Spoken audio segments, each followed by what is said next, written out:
Cartier, Celine, Valentino and more sent Meghan a huge bill, exposing that she used Invictus's name to Debit.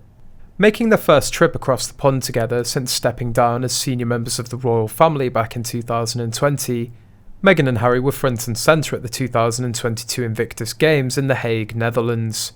The event, which Harry founded in 2014 for wounded, injured and sick service members, holds a special place in the couple's hearts. Back in 2017, they made their first public appearance together at the Games, with Markle memorably dressed in distressed denim and a white button-up shirt by pal Misha Nonu.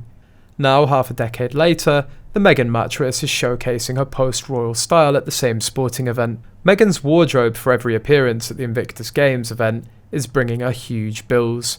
The brands R0BBER, Cartier, Celine, Manolo, Blahnik, Ralph Lauren, Valentino, they all cut her off, as she owes them a lot of money.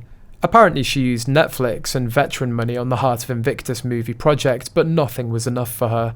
She used Invictus's name to Debit. The information was disclosed by a number of Netflix employees. And the 2022 Games did set the stage for Invictus becoming the Hank and Skank show. Apparently from the parade of Meghan's totally relatable £38,000 wardrobe for 3 days, she was on stage to thank Harry for something. To be fair, she did this at the 2018 Games in Sydney too, the attention whore.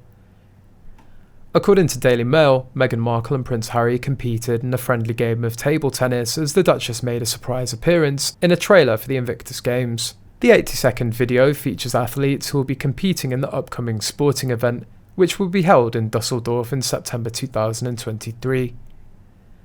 To promote tickets for the opening and closing ceremonies going on sale today, the Invictus Games' social media team shared the video on Twitter, where it was promptly reposted by Finding Freedom co-writer Omid Scobie. So the stage is set for the Sussexes' appearance. They'll turn up, press flach with the plebs, maybe there'll be a mother with a newborn which Meghan could wrap up in a designer coat, and exude so much do-goodery that one will feel slightly ill, and the event's so virtuous that no one would dare criticise.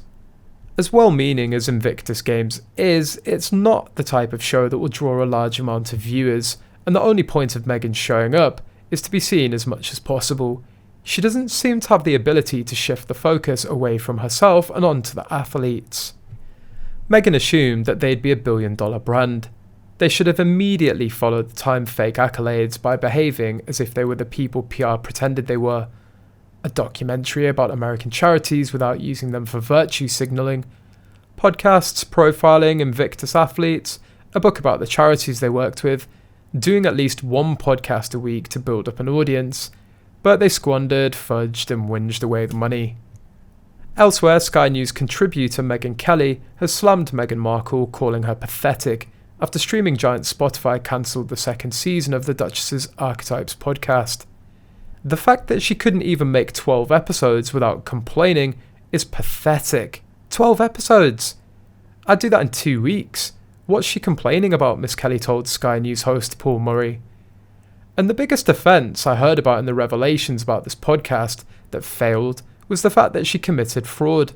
Miss Kelly said Meghan Markle wasn't good at hosting her own podcast. She was artificial, she was acting, she was over the top.